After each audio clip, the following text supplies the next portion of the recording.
আমরা এই এতটুকু অনুষ্ঠান করলাম। অনেক অনেক পরিশ্রম দিতেছি, কষ্ট দিতেছি। সকলেই সমাজ চোখে দেখবেন। এখানে অনেক উপস্থিত অনেকেই আছে, আমি যদি নাম বলতে যাই অনেক সময় দরকার, আমি নাম বলবো না।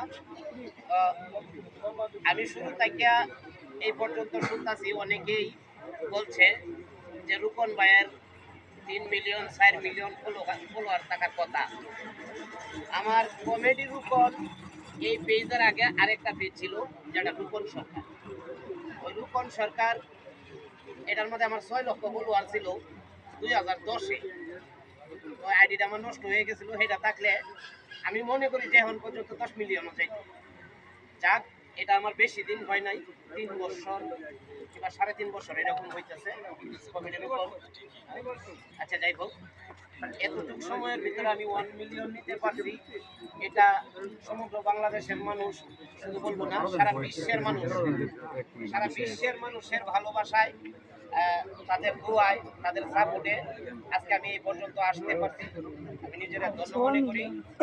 আর সেলিব্রিটি, অনেকেই বলে সেলিব্রিটি, আসলে নিজেরা আমি কোনোদিন সেলিব্রিটি দাবি করছি? এখানে যারা উপস্থিত আছেন কেউ বলতে পারবে না আমার মুখে কোনোদিন আমি নিজেরা কোনোদিন আমি সেলিব্রিটি বলে দাবি করি নাই। আমি এক সময় আমি এই যে আমার সুপ্রিয় বড় ভাই ফকির চান ভাই, ওনার সাথে এক সময় আমরা সঙ্গীত জগতে ছিলাম, গান করতাম।